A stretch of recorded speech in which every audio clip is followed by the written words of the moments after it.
Hello नमस्कार, कैसे हैं आप सब लोग। मेरा नाम है राज राजौरी और स्वागत है आपका एक बार फिर राजौरी साइंस एकेडमी के एक और नई वीडियो में, जिसके अंदर हम पढ़ रहे हैं बायोलॉजी के 30 टॉपिक्स की ऐसे सीरीज, जिसके अंदर 30 डेज में हम उन 30 टॉपिक्स को कवर करने वाले हैं जो आपके एग्जाम से रिलेटेड है, आपके एग्जाम में आने वाले हैं।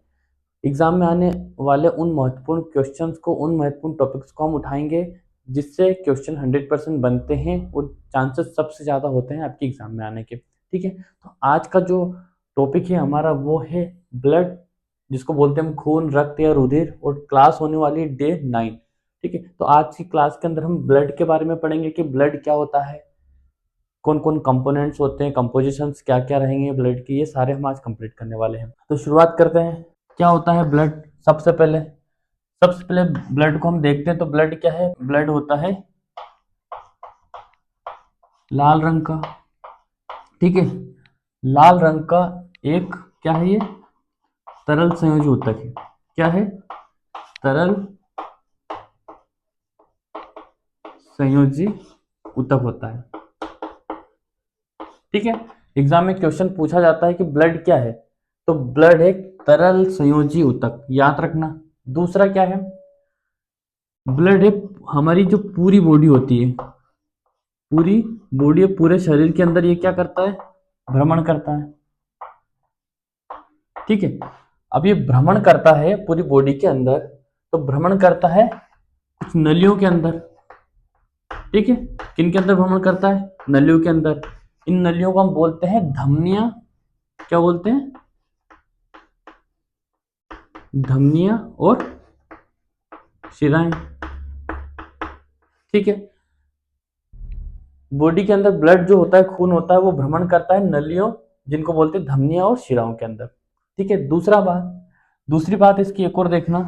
ठीक है, जब ये भ्रमण करता है, ब्लड क्या है? बॉडी के अंदर हर एक पार्ट में भ्रमण करता है, तो ये ट्रांसपोर्ट करता है। ठीक है, ट्रांसपोर्ट करता है क्या? या इसको यूं समझे कि ब्लड का क्या काम होता है हमारी बॉडी के अंदर? तो ब्लड का काम होता है ट्रांसपोर्टेशन का। क्या काम होता है? ट्रांसपोर्टेशन का, जिसके अंदर ये क्या ट्रांसपोर्ट करता है? ये करता है O2 का ट्रांसपोर्ट, CO2 का ट्रांसपोर्ट। ठीक है, इसके अलावा ट्रांसपोर्ट करेगा हॉर्मोन्स का। ठीक है, हॉर्मोन्स का और न्यूट्रिशन का, जो इंपॉर्टेंट न्यूट्रिएंट्स होते हैं, बॉडी को जरूरत होती है उनका, और जितने भी हमारी बॉडी के अंदर वेस्ट प्रोडक्ट होते हैं, जितने भी वेस्ट प्रोडक्ट्स होते हैं उनका ये ट्रांसपोर्ट करता है।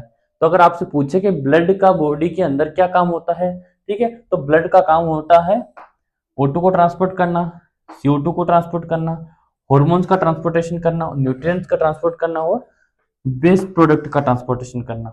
इसके अलावा क्या काम होता है? तो इसके अलावा जो ब्लड होता है हमारा, ये मेंटेन करता है हमारी बॉडी के पीएच को और रेगुलेट करता है हमारी बॉडी के टेम्परेचर को या तापमान को।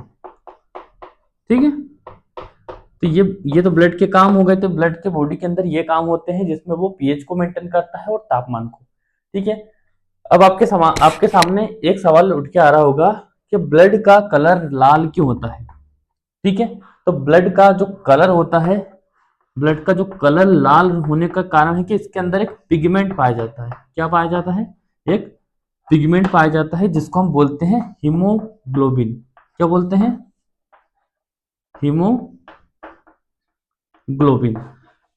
ये होता है लाल कलर का, और इसी के कारण हमारे जो खून का रंग होता है, इसी की वजह से ब्लड जो होता है हमारा, वो कैसा होता है? रेड होता है या लाल रंग का होता है। ठीक है, यहां तक समझ में आया? ठीक है, फिर मतलब पीएच कितना होता है, ये क्वेश्चन आता है एग्जाम में। तो जो ब्लड होता है हमारा, ब्लड का पीएच होता है, देखना, ब्लड का पीएच होता है 7.4। तो ये क्या है? स्लाइटली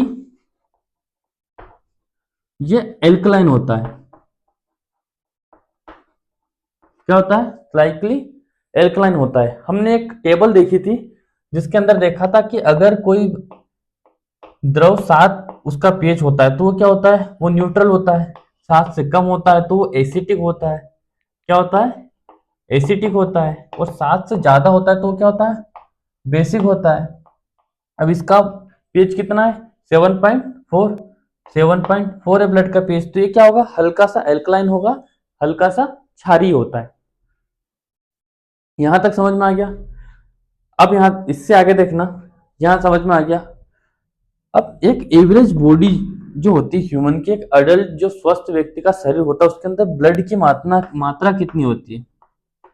ब्लड की मात्रा स्वस्थ व्यक्ति के शरीर में, तो स्वस्थ व्यक्ति के शरीर में ब्लड की जो मात्रा होती है वो होती है 4 से 5 लीटर। कितनी होती है? 4 से 5 लीटर होती है। याद रहेगा? ओके, आगे देखना। तो ब्लड जो होता है हमारा, ये ब्लड दो चीजों से मिलकर बना होता है। कौन कौन सी दो चीजें होती हैं? तो सबसे जो पहली होती है उसको हम बोलते हैं प्लाज्मा। क्या होती है? प्लाज्मा। और दूसरी जो होती है उसको बोलते हैं हम रुधिर कणिकाएं, या ब्लड प्लेटलेट्स, या फॉर्मेट एलिमेंट्स बोलते हैं इसको, आप ऐसे लिख लेना। दूसरा जो होता है वो होती है रुधिर कणिकाएं। ये दूसरी चीज होती है। प्लाज्मा देखना, तो सबसे पहले हम प्लाज्मा, तो प्लाज्मा एक कलरलेस द्रव होता है। कलरलेस, रंगहीन एक तरल होता है। क्या होता है? रंगहीन तरल होता है। ब्लड जो होता है दो चीजों से मिलकर बना होता है, एक होती है प्लाज्मा और दूसरा होता है रुधिर कणिकाएं। ठीक है, तो प्लाज्मा जो होती है ब्लड का 55% भाग बनाता है। कितना? ब्लड के अंदर जो 55% भाग होता है जो लिक्विड होता है वो क्या होता है? प्लाज्मा होता है। और जो 45% भाग होता है, जो सॉलिड पार्ट होता है, जो ठोस भाग होता है, ठोस भाग होता है, वो क्या होती है? रुधिर कणिकाएं। रुधिर कणिकाएं होती है। प्लाज्मा जो रहता है कलरलेस तरल पदार्थ होता है, जो क्या करता है? 55% भाग बनाता है किसका? ब्लड का। जिसके अंदर ट्रांसपोर्ट होते हैं, क्या होते हैं? जिसके अंदर ट्रांसपोर्ट क्या होता है? न्यूट्रिएंट्स, O2, CO2, वेस्ट पदार्थ, और जो भी हॉर्मोन्स रहते हैं उन सभी का ट्रांसपोर्टेशन कौन करता है? प्लाज्मा करती है। ठीक है, रुधिर कणिकाएं जो होती हैं, तो रुधिर कणिकाएं कौन कौन से ठोस भाग जो बनाते हैं वो कौन कौन सी होती है? तो जिसके अंदर होती है रुधिर कणिकाओं के अंदर आरबीसी होती है, लाल रक्त कणिकाएं जिनको बोलते हैं। ठीक है, डब्ल्यूबीसी होती है। क्या होती है? डब्ल्यूबीसी होती है। और क्या होती है? और होती है प्लेटलेट्स। क्या होती है? प्लेटलेट्स होती है रुधिर कणिकाओं के अंदर। ठीक है, ये चीज समझ में आ गई। ये टोटल मिलके बनाते हैं सॉलिड पार्ट ब्लड का, और ये बनाते हैं लिक्विड पार्ट। ये क्या होता है? ये पूरा तरल भाग होता है, ये लिक्विड पार्ट जिसको बोलते हैं इसको। ठीक है, तो दो चीज हमको समझ में आ गई, एक होती है प्लाज्मा और दूसरी रुधिर कणिका। प्लाज्मा भी हमको समझ में आ गया। देखना प्लाज्मा के अंदर इसके अलावा क्या होता है? प्लाज्मा में, प्लाज्मा में होता है 90 से 92% तो क्या होता है? इसके अंदर पानी होता है। क्या होता है? पानी होता है। 7% प्लाज्मा के अंदर क्या होता है? प्रोटीन होता है। क्या होता है? प्रोटीन होता है, जिसके अंदर एल्ब्यूमिन, ग्लोब्यूलिन, एल्ब्यूमिन, ग्लोब्यूलिन, और होता है एक और फाइब्रिनोजन। फाइब्रिनोजन, ये प्रोटीन होते हैं 3 प्रकार के। किसके अंदर? प्लाज्मा के अंदर, एल्ब्यूमिन, ग्लोब्यूलिन और फाइब्रिनोजन। अगर एग्जाम में आपसे पूछा जाता है कि एल्ब्यूमिन, ग्लोब्यूलिन और फाइब्रिनोजन किसका पार्ट होता है, तो ये प्रोटीन पार्ट होता है किसका? प्लाज्मा का। आएगा समझ में? आगे देखना, इसके अलावा कितना हो गया? 1% और भाग बचा है। तो 1% में क्या आएगा? 1% के अंदर आता है, इसके अंदर जितने भी साल्ट होते हैं। आपने खून को देखा होगा, खून क्या थोड़ा सा सॉल्टी होता है। सॉल्ट हो गया, शुगर हो गई, और हॉर्मोन्स, ये सब कितना परसेंट होते हैं? 1% के अंदर आते हैं। ठीक है, याद रहेगा। ये हो गया हमारा प्लाज्मा खत्म यहाँ पर। और कार्य आपने देख लिए कि क्या करता है, न्यूट्रिएंट्स का ट्रांसपोर्ट करता है, O2 CO2 वेस्ट पदार्थ और हॉर्मोन्स का। ठीक है, आगे देखना, अभी प्लाज्मा हमने कंप्लीट करा। अब देखना अगला जो पार्ट है हमारा वो है रक्त कणिकाएं। ठीक है, रक्त कणिकाएं या रुधिर कणिकाएं। कौन कौन सी है रुधिर कणिकाएं? अभी हमने देखा था कि 3 प्रकार की रुधिर कणिकाएं होती है। कौन कौन सी? सबसे जो पहले है वो है लाल रक्त कणिका, जिसको बोलते हैं हम आरबीसी, लाल रक्त कणिका। ठीक है, दूसरी है हमारे पास श्वेत रक्त कणिकाएं,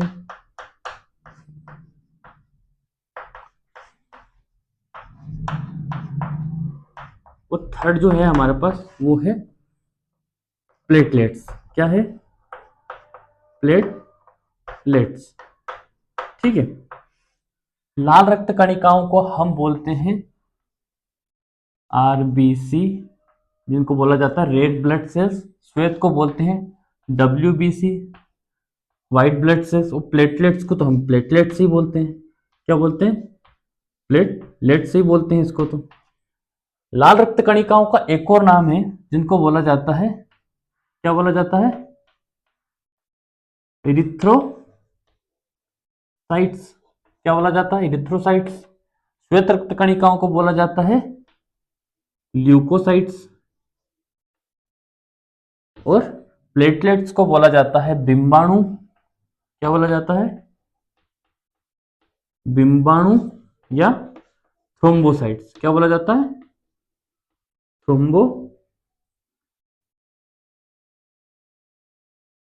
थ्रोम्बोसाइट्स। रहेगा याद, अगर एग्जाम में आता है लाल रक्त कणिकाओं को बोला जाता है इरिथ्रोसाइट्स, श्वेत रक्त कणिकाओं को बोला जाता है ल्यूकोसाइट्स, और प्लेटलेट्स को बोला जाता है बिंबाणु या थ्रोम्बोसाइट्स। ओके, आगे देखना, एक एक को हम पढ़ेंगे। तो सबसे पहली रहेगी हमारी रेड ब्लड सेल या लाल रक्त कणिकाएं। ठीक है, तो लाल रक्त कणिकाओं को इरिथ्रोसाइट्स बोला जाता है, ये हमको पता है। शेप देखना इसका, शेप देखना।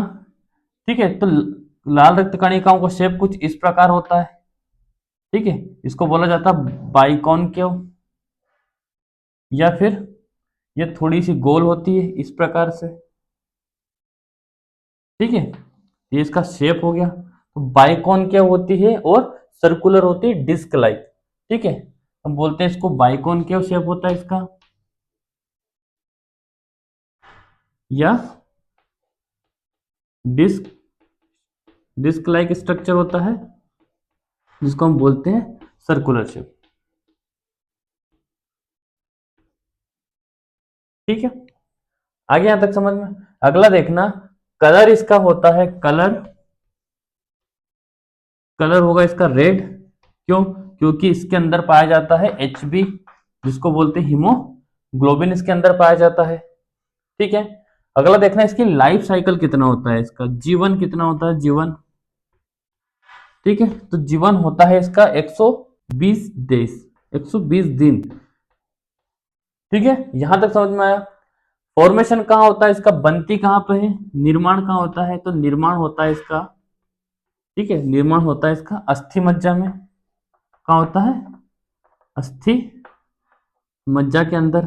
बट ये कब होता है? अस्थि मज्जा का निर्माण होता है वयस्क जब हम हो जाते हैं तब होता है। बट जब हम भ्रूण होते हैं, क्या होते हैं, जब हम भ्रूण होते हैं या बच्चे होते हैं तब इसका निर्माण होता है स्प्लीन के अंदर या प्लीहा के अंदर। क्या होता है? प्लीहा, जिसको हम बोलते हैं स्प्लीन का निर्माण होता है स्प्लीन के अंदर। ठीक है, यहां तक समझ में आया? कोई दिक्कत? ठीक है, आगे देखना, संख्या कितनी होती है इसकी। ठीक है, तो संख्या होती है इसकी 50 से 55 मिलियन। 50 से 55 मिलियन, या इसको ऐसा बोलते हैं 50 से 55 लाख। ठीक है, 50 से 55 मिलियन है, 50 से 55 लाख। काम क्या होता है देखना, काम क्या होता है, लाल रक्त कणिकाओं का काम क्या होता है? काम होता है, ये क्या करती है, O2 को देखना, O2 को अच्छे से समझना, O2 को कहाँ ले जाती है, लंग्स से, देखना O2 को ले जाती है लंग्स, जो फेफड़े होते हैं, फेफड़ों से ले जाती है टिश्यूज तक, जो हमारे ऊतक होते हैं बॉडी के अंदर,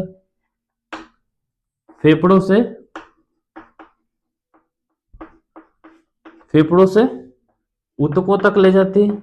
और जो CO2 रहता है, CO2 को टिश्यूज से, जो ऊतक रहते हैं, टिश्यूज रहते हैं, उनसे कहां तक लाती, लंग्स तक लेके आती है। मतलब इसका कॉम्बिनेशन सबसे ज्यादा किसके साथ बनता है, ऑक्सीजन के साथ। तो ऑक्सीजन को जब हम सांस लेते हैं तो सांस के थोड़ा जो ऑक्सीजन हम बॉडी के अंदर लेते हैं तो लंग्स में जाती है, तो लंग्स से ये ऑक्सीजन ब्लड के साथ कंबाइंड हो जाती है और शरीर के जितने भी ऑर्गन्स होते हैं हर ऑर्गन्स के पास इक्वली पहुंच जाती है। और ऑर्गन्स जो यूज कर चुके हैं ऑक्सीजन का, उसके अंदर क्या हो जाती है, CO2 बनती है, तो वो CO2 को वापस वहां से कंटेन करके लेके आती है और लंग्स के पास आके छोड़ देती है, जिसको हम रेस्पिरेशन में एक्सहेल करते हैं तो बाहर निकाल देते हैं। ओके, आया समझ में? तो ये काम होता है रेड ब्लड सेल्स का। यहां तक समझ में आ गया? आगे देखना, तो जो मैमल्स या स्तनधारी होते हैं, नोट करना हो, इससे क्वेश्चन आते हैं एग्जाम। स्तनधारी जो होते हैं उनकी ब्लड सेल्स जो होती हैं, स्तनधारी की जो ब्लड सेल्स होती हैं, ब्लड सेल्स कौन सी वाली, आरबीसी, तो इनके अंदर स्तनधारी की जो आरबीसी होती है, इनके अंदर केंद्रक जो होता है वो नहीं पाया जाता है, केंद्रक नहीं पाया जाता है। बट एक अपवाद है, क्या है अपवाद? अपवाद है ऊंट, कैमल। ऊंट की जो आरबीसी होती है, ऊंट की जो आरबीसी होती है उनके अंदर न्यूक्लियस प्रेजेंट रहता है। इसके अलावा एक लामा करके एक मेमल से, लामा, उसकी भी जो आरबीसी होती है उसके अंदर भी न्यूक्लियस प्रेजेंट रहता है। बट जितने भी स्तनधारी है, इनके अलावा जितने भी स्तनधारी है मैमल से, उनकी आरबीसी के अंदर, रेड ब्लड सेल्स के अंदर न्यूक्लियस नहीं पाया जाता है। ओके, अगला देखना, नोट करके लिखना, आरबीसी का कब्रिस्तान किसे कहते हैं? कब्रिस्तान, आरबीसी का कब्रिस्तान किसे कहते हैं? तो आरबीसी का कब्रिस्तान कहा जाता है प्लीहा को। किसको कहा जाता है? स्प्लीन को,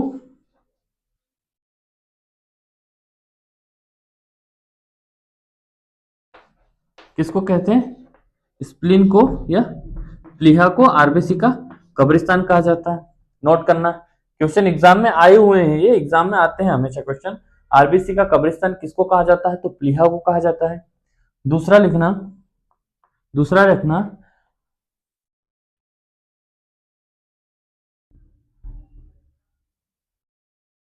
जब बॉडी के अंदर आरबीसी की कमी हो जाती है, आरबीसी की कमी हो जाती है तो बॉडी के अंदर क्या हो जाती है, बॉडी में, शरीर में खून की कमी हो जाती है। क्या होती है? खून की कमी हो जाती है। और इस खून की कमी वाली स्थिति को क्या कहा जाता है? एनीमिया। क्या कहते हैं? एनीमिया। अगर एग्जाम में आपसे पूछा जाए कि खून की कमी जब शरीर के अंदर हो जाती है तो इस स्थिति को क्या कहते हैं? तो इस स्थिति को कहा जाता है एनीमिया। ठीक है, एनीमिया, या इसको बोलते हैं रक्ताल्पता, जिसमें रक्त की कमी हो जाती है बॉडी के अंदर। एक बीमारी का नाम आपने सुना होगा, पर इसको बोलते हैं सिकल सेल एनीमिया। क्या बोलते हैं? Sickle cell anaemia. ध्यान देना, सिकल सेल एनीमिया क्या है? तो यह एक आनुवंशिक बीमारी है। क्या है? एक आनुवंशिक बीमारी है, जिसमें क्या होता है, इस आनुवंशिक बीमारी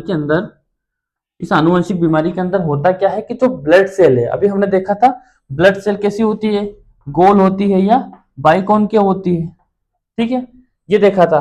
बट जब सिकल सेल एनीमिया या आनुवंशिक बीमारी जब किसी के अंदर होती है तो उसके ब्लड जो सेल होते हैं उनकी आकृति कैसी हो जाती है? इस प्रकार से हो जाती है। कैसी हो जाती है? हंसिया के आकार की। कैसी हो जाती है? हंसिया के आकार की। कैसी हो जाती है? सिकल सेल एनीमिया में जो ब्लड सेल आरबीसी की आकृति कैसी हो जाती है? लिखना, हंसिए के आकार की। ओके, याद रहेगा कैसी हो जाती है, हंसिए के आकार की हो जाती है। एक और क्वेश्चन जो एग्जाम में आपसे पूछा जाता है कि अभी हमने देखा था कि ब्लड सेल जो होती है आरबीसी की संख्या कितनी होती है, तो 50 से 55 लाख। तो ये कैसे गिना हमने, इसको गिनने के लिए क्या होगा, हमारे पास कोई यंत्र होगा जिसके थ्रू हमने क्या करा, ब्लड सेल आरबीसी की संख्या गिन सके हमने।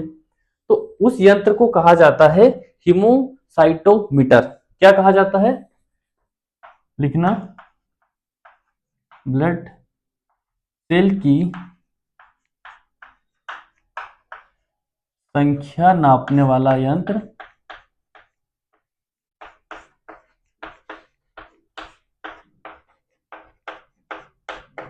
होता है क्या, हीमोसाइटोमीटर। यहां देखना क्या बोलते हैं उसको, हीमोसाइटोमीटर।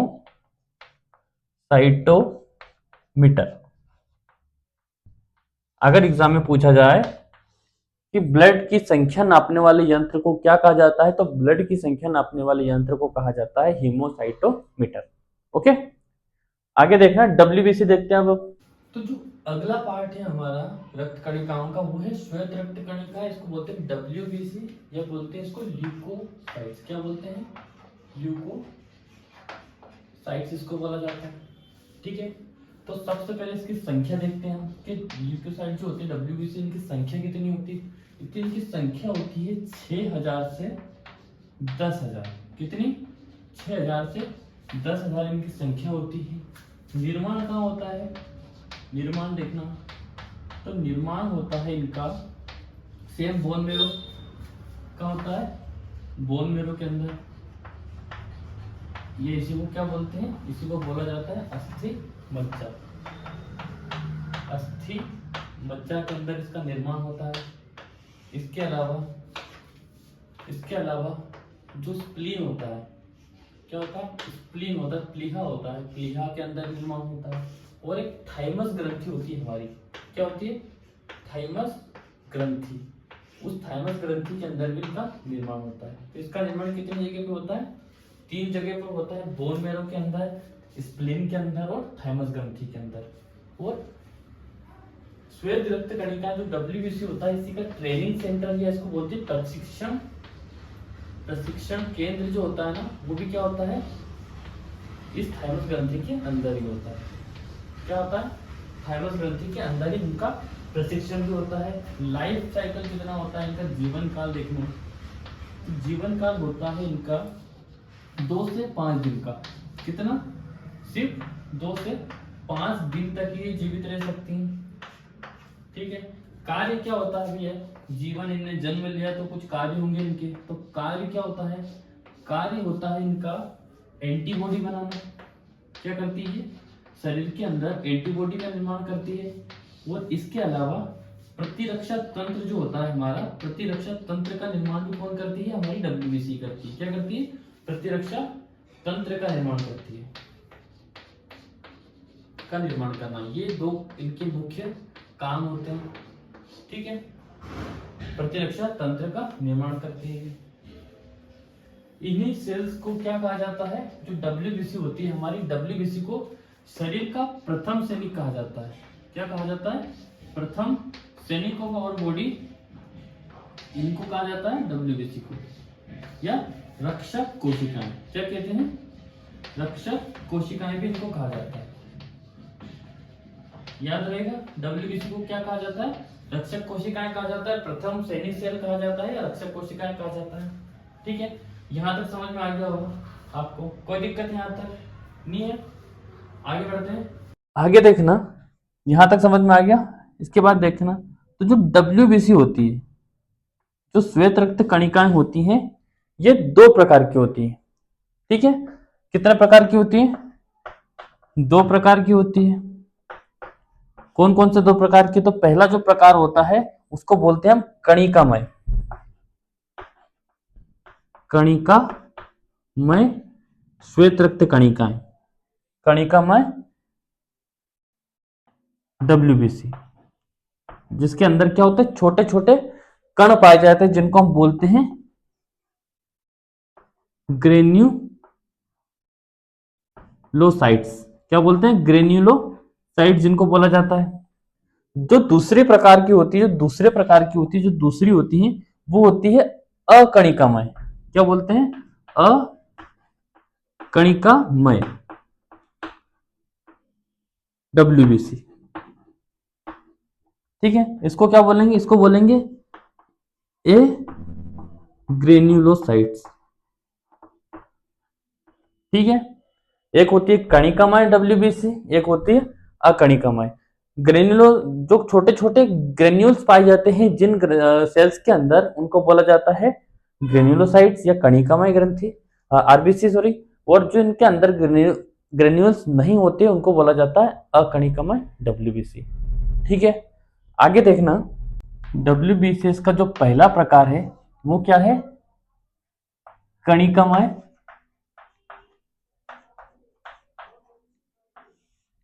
WBC, जिसको हम बोलते हैं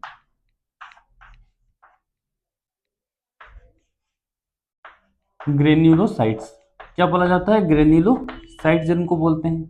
तो ये जो ग्रेन्युलोसाइट्स होती है, ये 3 प्रकार की सेल्स होती है इसके अंदर। कितने प्रकार की? 3 प्रकार की सेल होती है, जिसको बोलते हैं न्यूट्रोफिल। सबसे पहली जो होती है उसको बोला जाता है न्यूट्रोफिल। ठीक है, दूसरी जो होती है, दूसरी को बोला जाता है बेसोफिल। क्या बोला जाता है? बेसोफिल। वो जो थर्ड होती है हमारी, थर्ड को बोला जाता है इओसिनोफिल। ठीक है, याद रहेगा, पहली जो होती है न्यूट्रोफिल, दूसरी बेसोफिल और तीसरी होती है इओसिनोफिल। अब देखना, जो दूसरी होती है जिनको बोला जाता है अकणिकामय WBC। क्या बोलते हैं इनको हम? ए ग्रेन्युलोसाइट्स। ठीक है, यहां तक समझ में आया? ये भी कितने प्रकार की होती है? ये भी 2 प्रकार की होती है। कौन कौन सी होती है? इसके अंदर जो पहली होती है, ठीक है, जो पहली होती है इसकी, उसको बोला जाता है मोनोसाइट। क्या बोला जाता है पहली को? मोनोसाइट। और जो दूसरी होती है उसको बोला जाता है लिम्फोसाइट। क्या बोलेंगे? लिम्फोसाइट। याद रखना, ये बहुत इंपॉर्टेंट है और हर बार इसी क्वेश्चन निकल के बहुत सारे आते हैं। जो ग्रेन्युलोसाइट्स होती है वो न्यूट्रोफिल, बेसोफिल और इओसिनोफिल होती है। और जो अकणिका में होती है वो मोनोसाइट और लिम्फोसाइट्स होते हैं। मतलब ऐसी WBC जिसके अंदर किसी प्रकार के कोई कण नहीं पाए जाते हैं, वो होती है मोनोसाइट और लिम्फोसाइट। एग्जाम में अगर क्वेश्चन आए तो ऐसे करना है। और दूसरी अगर कणिका में पूछे तो न्यूट्रोफिल, बेसोफिल और इओसिनोफिल, ये जो होती है इनके अंदर क्या पाए जाते हैं? छोटे छोटे कण पाए जाते हैं, ग्रेन्यूल्स पाए जाते हैं। इसलिए इनको बोला जाता है कणिकामय श्वेत रक्त कणिकाएं। इसके अंदर ही जो न्यूट्रोफिल होती है, कौन सी? जो न्यूट्रोफिल्स होती है ये सर्वाधिक मात्रा में पाई जाती है। सर्वाधिक मात्रा में पाई जाती है। सर्वाधिक जो होती है वो कौन सी होती है? न्यूट्रोफिल होती है। जो कितने % होती है? लगभग 65% न्यूट्रोफिल्स पाई जाती है। किसके अंदर? WBC के अंदर। ठीक है, और जो सबसे कम पाई जाती है वो होती है बेसोफिल। कितनी होती है ये? बेसोफिल होती है लगभग 0.1 से 1.5 तक, 1 से 0 से 1.5% तक ही ये पाई जाती है। ये सबसे कम पाई जाती है। क्या होती है?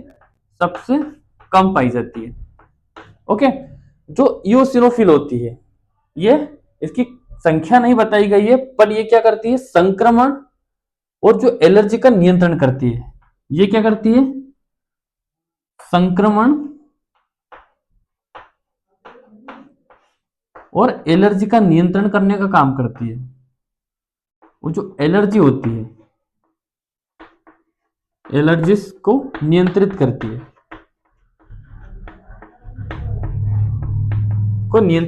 और इसमें इसका साथ देती है एक और सेल जिसको बोलते हैं न्यूट्रोफिल। ये भी क्या करती है? ये भी हेल्प करती है, नियंत्रण करती है संक्रमण और एलर्जीज को नियंत्रित करने में। ठीक है, यहां तक समझ में आया? सॉरी, न्यूट्रोफिल नहीं करती है, इसके साथ जो बेसोफिल होती है, जो बेसोफिल होती है, बेसोफिल हेल्प करती है एलर्जीज को नियंत्रित करने में। ठीक है, अब देखना आगे जो मोनोसाइट्स होती हैं, जो मोनोसाइट्स होती हैं, ये सबसे बड़ी, अगर पूछे आपसे कि सबसे बड़ी डब्ल्यूबीसी कौन सी है, तो सबसे बड़ी जो डब्ल्यूबीसी होती है आकार में सबसे बड़ी वो होती है मोनोसाइट, सबसे बड़ी डब्ल्यूबीसी। ओके, और सबसे छोटी होती है, सबसे छोटी डब्ल्यूबीसी अगर पूछे सबसे छोटी डब्ल्यूबीसी होती है लिम्फोसाइट, सबसे छोटी। ठीक है, यहां तक समझ में आया? इसके अलावा, इसके अलावा लिम्फोसाइट क्या करती है? लिम्फोसाइट बनाती है एंटीबॉडी।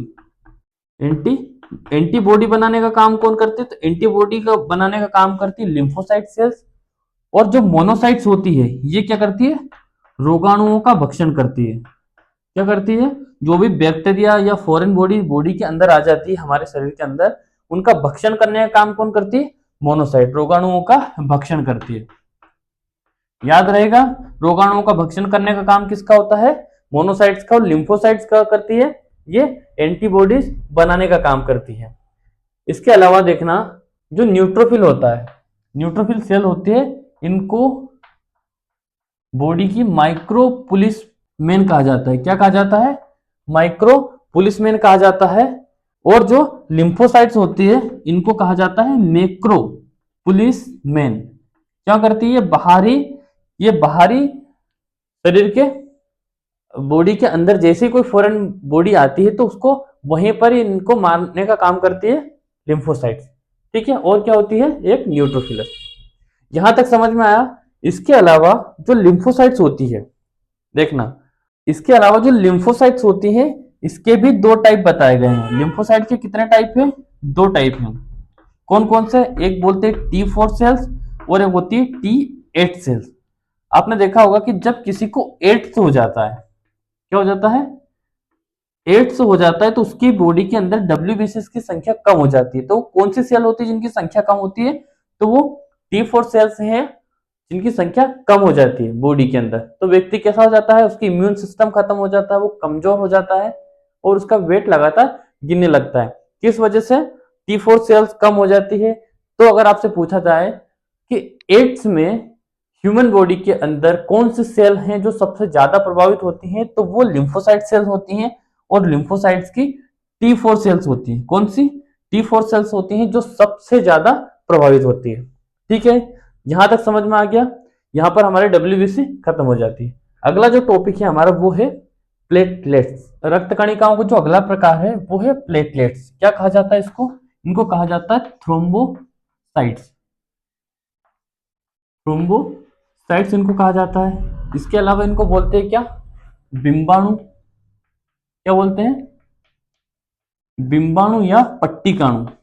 क्या बोला जाता है? बिंबाणु या पट्टिकाणु। पट्टिकाणु इनको इसलिए बोला जाता है क्योंकि ये क्या करते हैं, जब हमें चोट लगती है या खून बहता है जब हमारा, तो उस घाव पर ये क्या करती है? पट्टी की तरह जमा हो जाती है और एक जालनुमा संरचना बनाती है। इस कारण इनको क्या कहा जाता है?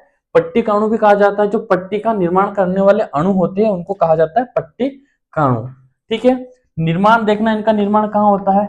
तो सेम इनका निर्माण भी कहाँ होता है? इनका निर्माण भी होता है हमारे अस्थि मज्जा के अंदर। कहाँ होगा? अस्थि मज्जा के अंदर।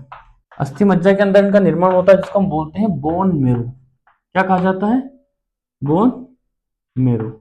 लाइफ कितनी होती है? इनका जीवन काल कितने टाइम का होता है? कितने टाइम का होता है जीवन काल? तो जीवन काल होता है इनका 5 से 10 दिन का। कितने? 5 से 10 दिन का इनका लाइफ साइकिल होता है जिसके अंदर ये निर्मित होती है और मर जाती है। काम क्या होता है इनका? अगर पूछे आपसे कि जो प्लेटलेट्स होती है उनका काम क्या होता है, तो प्लेटलेट्स का काम होता है ब्लड या खून का थक्का जमाना। क्या करते हैं? खून का थक्का जमाने में हेल्प करती है। खून का थक्का जमाने का काम करती है। ओके, ये इनका काम होता है। संख्या कितनी होती है इनकी, अगर संख्या आपसे पूछे तो संख्या होती है इनकी 1.5 से 4 लाख के आसपास। कितनी, 1.5 से 1.4 से 1.5 से 4 लाख के आसपास इनकी संख्या होती है। ठीक है, याद रहेगा। प्लेटलेट्स अगर इनको बोला जाता है थ्रोम्बोसाइट, बिंबाणु या पट्टिकाणु बोला जाता है। निर्माण अस्थि मज्जा में होता है। जीवन काल 5 से 10 दिन का होता है। काम होता है इनका खून का थक्का जमाना, खून के बहाव को रोकना, और संख्या होती है इनकी 1.5 से 4 लाख के आसपास। ठीक है, ब्लड के कार्य भी बता चुके हैं कि ब्लड के कार्य अगर पूछे आपसे कि खून के क्या क्या कार्य होते हैं, तो खून के कार्य होते हैं क्या, थक्का जमाने का काम होता है, पीएच को मेंटेन करने का होता है, बॉडी के अंदर टेम्परेचर को रेगुलेट करने का काम होता है। इसके अलावा ब्लड क्या करता है, ट्रांसपोर्टेशन का काम करता है, O2 CO2 को इधर उधर ले जाने का काम करता है। इसके अलावा हार्मोन जो हमारी बॉडी में होते हैं उनको एक स्थान से दूसरे स्थान तक ले जाने का काम भी किसका होता है, ब्लड का होता है। और जो वेस्ट पदार्थ होते हैं या जो न्यूट्रिएंट्स होते हैं हमारी बॉडी के लिए जो आवश्यक न्यूट्रिएंट्स होते हैं उन्हीं का उनका ट्रांसपोर्टेशन भी कौन करता है, हमारा ब्लड करता है।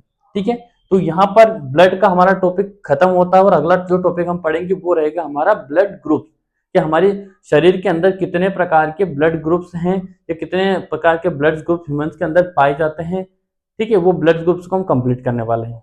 तो अगर आपको मेरा वीडियो अच्छा लगा तो प्लीज मेरे चैनल को सब्सक्राइब करना, शेयर करना, लाइक करना, कमेंट करना।